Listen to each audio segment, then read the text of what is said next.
everyone, it's Sally Marie, and we are starting a new game called Date Warp. Well, I guess it's a visual novel. I played once, and then I decided not to post the episode, so we're gonna start over, play it again, and this will be just a regular video for now. Alright, so let's get started. Oh, I'm just dumb, it's okay, don't mind me. This whole thing was a setup. I never should have listened to Vanessa. Uh-oh. So what if I've never had a boyfriend? I'm only 19. I don't need training wheels. It was a waste of time. We each had a nice meal, but we might as well have been eating alone. We ate totally different food, and we couldn't think of much to talk about. I'm a vegetarian bookworm. He's a steak and potatoes jock. It would never work. I mean, maybe. And then this happened. Come on, this way. Don't let go of my hand. Are you afraid of the dark?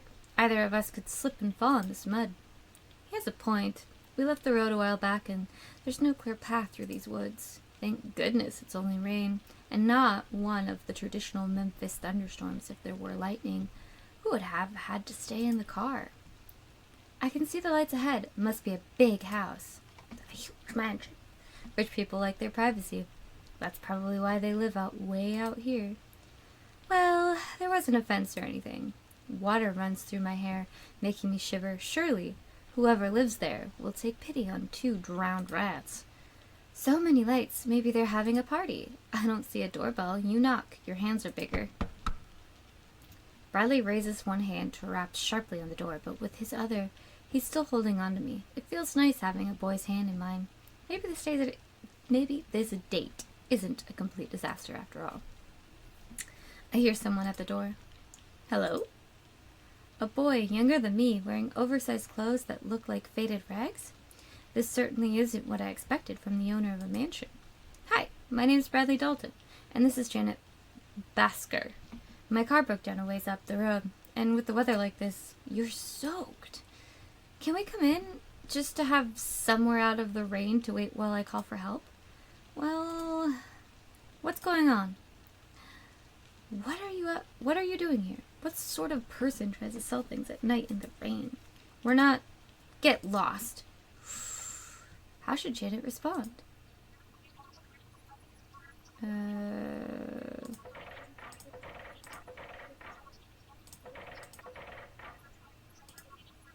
Won't you let me? Squeeze me? There it goes. I'm sorry, we don't want to bother you. If you could just tell us where we are so I can give the address to the tow truck. We can wait by the car. Don't be silly. You'll be freezing out there. Of course you can come inside. This isn't your house or your master's either. Master? You ought to know what that Nathaniel would help people in need. Besides, these are nice people. Hey, we got a like meter. I'm Raphael, and this is Albin. You can come in for a few minutes, but wipe your feet, okay? We step through the door and Bradley's hand slips away from mine as he stares. I've seen decor like this at the Orpheum, but I can't imagine actually living in it. Don't forget your shoes. We do our best to scrape off the mud, but I can still see him eyeing the carpet nervously. I wonder if he's some sort of domestic? We could take them off and leave them outside. No, we're not staying long. We should stay ready to go. Then on the balcony overhead, I notice a figure. A man wrapped in a silk robe descends the stairs with the grace of a queen. This must be the owner of the mansion. Nathaniel, these are Janet and Bradley. Their car broke down. How do you do? Very well, thank you. You have a lovely house. We were lucky to be nearby. There's not much out there but trees. Yes, it is a bit isolated. It's not often that anyone stops here. Don't worry, we'll be on our way soon. He taps me on the arm.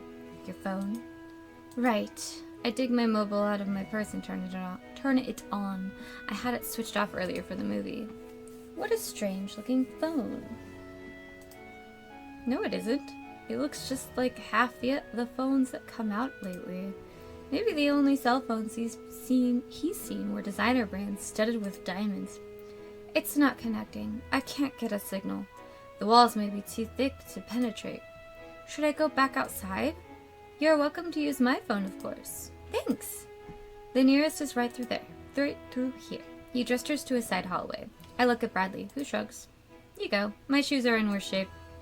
I step onto the red carpet and follow Nathaniel further into the house, trying not to drip it on anything. Are these all antiques? Reproduction, mostly, although they have some age of their own. Are you a connoisseur? Not really. I like grandfather clocks, though. I don't. I got rid of mine. Here's the phone. True to style, it's beautifully old-fashioned, all gold and porcelain with a rotary dial. I cautiously pick up the handset and hold it to my ear, but I can't hear anything. Do I need to do something special to make this work? I can't get a dial tone. Let me see. He takes the handset and taps the receiver a few times. Nothing. The lines must be down. Is the storm that serious? It's raining buckets out there, but the wind didn't seem that bad. Maybe it's getting worse. There are a lot of trees out there. I suppose it would be easy for something to go wrong. Perhaps you should wait it out then. Come on. Why don't you two go dry off? You must be freezing. You should get warm and wait for the storm to let up. I'll put the kettle on. There's a bathroom through here and another up the stairs to the left. There should be towels ready. I'll go upstairs then. I'm curious about this date. There's negative 4 days. There's a negative time. The bathroom is naturally huge, and the towels are kept comfortably warm on a heated rack. Ooh. I peel off my dress and drape it over the hot rack, rubbing my hair with the towel. It feels so good to get that wet fabric off my skin. I hear footsteps outside the door. That's all right. It's locked. I'm sure I locked it. Heck! A strange figure, I'm not even sure at first if it's a man or a woman, opens the door and stares directly at me. You must be Janet. I'm here to take your clothes. How should Janet react? I wonder. I'm gonna be angry, I guess. I was gonna say embarrassed, but I guess that works. Oh, I see how we need to do this. Okay, fudge. I'm panicking. It's not gonna work. I panic. There we go. Get out of here! I'm not dressed. Well, you'd have to be undressed for me to take your clothes. I could feel his eyes lingering on my skin. Furious, I fold my arms over my chest. Didn't anyone ever teach you to knock? If you didn't want someone coming in, you should have locked the door. It's very good. I did, didn't I? I'm sure I did. Except I've never been here before, and I don't know exactly how the locks work. And he got in, somehow. You still should have knocked. It's nothing I haven't seen before. What, are you really a girl under there? Not at the moment. I'm a doctor. Now give me your dress. Still annoyed, I hand him the damp clothing. What's a doctor doing on laundry duty anyway? Getting a good look? No, my name is Linz. But that's close enough.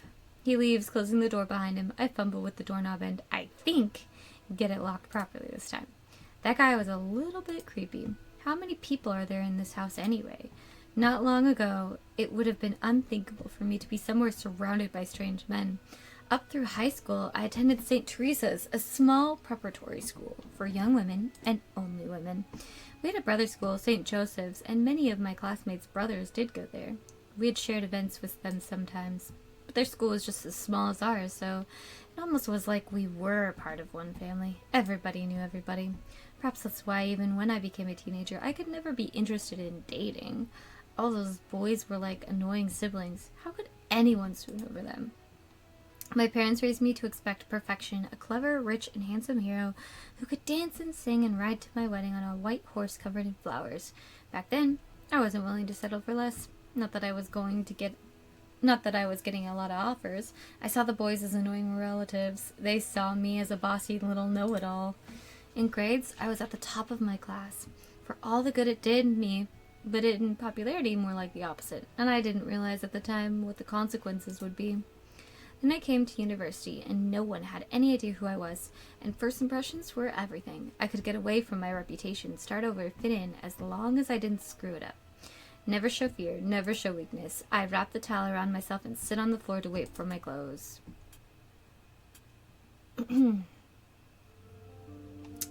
Once I'm dressed and dry, I venture downstairs to find Bradley and Raphael waiting for me. How do you take your tea? Milk, 1 sugar, thanks. I'll be right back. He walks off through one of the many doors. It must be like a maze out there. I don't know how I'd find anyone. Are you alright? Huh? I'm fine. Some weird guy tried to walk in on me while I was changing clothes. That happened to me too. I'm sure it's perfectly normal. The upper class have servants to dress them. They probably don't think about privacy. There's something a little bit strange about them. Just keep your eyes open. Here's your tea. Would you like any cookies? No, thanks. I don't like having sweets late at night. I sipped carefully at the drink, enjoying its warmth. Have you lived here long? Oh, I don't live here. We're just visiting. I wonder who he means by we. Where from? We have an apartment in the city, but we moved here from the west. You have family out there? Yes. Oh, he looks so sad. So, how do you know Nathaniel? He's very nice, isn't he? What? They completely did not answer my question. What about you? What do you do? I'm a freshman at Brook College. Is that around here? Yes, it's a small liberal arts school down by the park. I don't know much about colleges. I wonder how old he is. He looks like he might still be in high school or a dropout, but if he is, it would be rude to ask. Are you sure you don't want any cookies or something else? No, I think we're good. Right, I'll just go check on things then. He hurries away into the house. It's getting pretty late, isn't it? Yes. Oh. I agree, Jesus. Don't sneak up on us like that. Sorry, I didn't mean to startle you. It is getting rather late, and the storm shows no sign of letting up. The phones are still down, and I don't expect they'll send many workers out to fix the lines before morning. If you'd like, you two could spend the night here. I have plenty of spare bedrooms. We'd like that, thanks very much. Huh? First, he was saying that there's something strange about these people, and now he wants to sleep here? I don't have a lot of choices, though. I really don't want to stand on the road alone in the dark trying to get a ride. Okay. Right then. Would you like one bedroom or two? Should Janet share a room with Bradley? I think it would probably be, for safety reasons, better. This way. Fudge monkeys. This way. Eh. Why is this so much harder than it needs to be? I could get sleep alone to work. How do I get sleep in? So we have no time limit on this. Do this. And then this. There we go. We can share. I don't want to put you to I don't want to put you to too much trouble. As you wish. Bleh. Out of the corner of my eye, I can see Bradley nodding at me in approval. Apparently, I can't read anymore. Nathaniel shows us to what's obviously a spare bedroom. It's clean and well presented, but very plain. There are some pajamas under the duvet. They should be large enough to fit. You know where the bathroom is, and you shouldn't need anything from the rest of the house, alright? Yes, we're fine. I'll see you in the morning then. Pleasant dreams. He closes the door behind him. As soon as he's gone, I turn on Bradley. What's with you? First you were saying these people were weird and we couldn't trust them, and then all of a sudden you want to spend the night? That's not quite what I said. They're strangers, that's all. It's dangerous out there in the rain. We're better off inside. And as long as we stick together, we can watch out for each other. Just so you know, I agreed to share a room with you, but that's all. Huh? Oh, of course not. I'm not that kind of guy to sleep with a girl on a first date. Oh, okay. I know, I just had to be sure. What do you mean, you know? You have a reputation. Oh, I suppose I do. Vanessa was right. He is harmless. When she realizes I'm not coming back to our room tonight, what will she think? That maybe Bradley's found the girl he was looking for after all? I wonder if my hallmates placed bets on it. Will they believe that nothing happened, or will they be teasing me about this for the rest of the semester? You can have the bed. I'll sleep on the floor. Don't be silly. I've shared beds with friends before. There's nothing wrong with it. Yeah, you're a guy and a girl, though. Yes, they were girlfriends, but so what? If I couldn't trust him, I wouldn't share a room with him at all. There's no reason for him to suffer just because he's a boy. We settle in for the night. It's hard to get to sleep in a strange place, listening to someone else's breathing. Bradley's still not wearing all of his clothes, even his jacket. Bradley's still wearing all of his clothes, even his jacket, and the metal bits click gently when he shifts. Rain rattles and thumps against the window panes. Distant creaks tremble through the house. I never did get a straight answer about how many people are here or why. There are at least 5 boys in the house with me. For a practice date, Bradley's not so bad. He's a bit old-fashioned, holding doors for me, wanting to order for me, offering to sleep on the floor and so on. It's polite, but kind of impersonal. I feel like he acts this way because I'm a girl, and that's how he thinks you're supposed to treat girls. He's used those manners on dozens of them. It's not because he likes me. Bradley's not my type. I don't think he has any interests besides sports and cars. Still, it's nice to have someone pay attention to me, even if it's not real. Then there's Raphael, the blonde boy at the door. He's so helpful and sweet, like a little kid. Most boys at high school and university are loud and vulgar. Of course, if he works here, it's probably his job to be polite. I think a butler would be better dressed. Maybe he was in the middle of cleaning. He said he was just visiting, but that might mean he's a temporary employee. Linz also appears to work here, although I'm not sure what his position is. I've always thought boys with glasses were cute, but there's something slightly creepy about him. Nathaniel and his house seem like they come from a different world, one of luxurious refinement. My family is far from poor, but we don't live anything like this. Yet he offered us help right away without asking anything in return. We're strangers, and he opened his home to us. He's kind and generous, or else just a rich eccentric. Albin is the odd one out. He was a bit rude, and then wandered off as soon as we entered. He certainly doesn't look like he belongs in a mansion like this, and he doesn't act upper class. He looks more like someone you'd give a whole wide berth to if you were walking alone at night. Whether that judgment was fair or not, it doesn't really matter. In the morning, we'll be gone. Alright.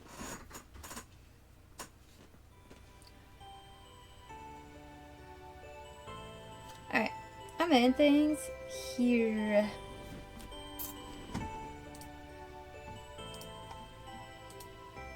Okay. I'll go to title screen now. Yes. Alright, I'm gonna end things here. So we survived a night in a strange mansion. We'll see where this goes. Obviously it's a romance visual novel. Eventually she'll pick a guy. But yeah, anyway, if you like this video, please leave a like. If you know someone who would like this video, please share it. If you are interested in this type of content,